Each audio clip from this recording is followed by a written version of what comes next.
Let's turn to health matters. Nigeria has moved closer to achieving standards in the African traditional medicine so as to contribute significantly to disease management locally and internationally. This came to the fore at the 13th technical meeting of the National Mirror on African Traditional Medicine in Abuja. Joke Adisa tells us more. About 50% of drugs used across the globe are derived from medicinal plants.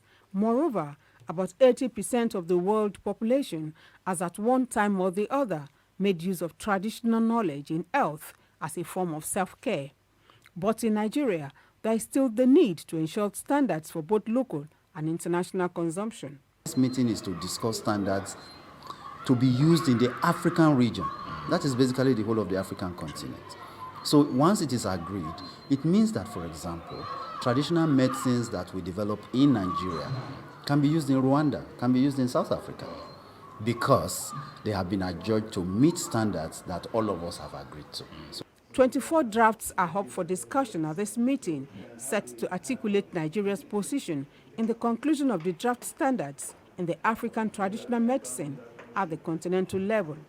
When adopted, the proposed drafts are expected to facilitate local and international trade in view of the enormous medical and economic potentials of the African traditional medicine.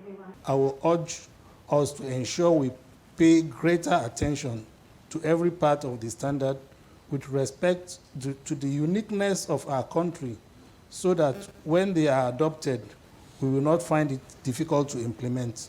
If you use Dogon for example, for medicine, you notice that if you take it in the morning, sometimes it's different from the one you took later in the day. Why that is so? Because of variation in standards. But what we are trying to do here is to make sure that anytime you take Dogon whether you take it in Maiduguri or in Calabar, it will be the same thing.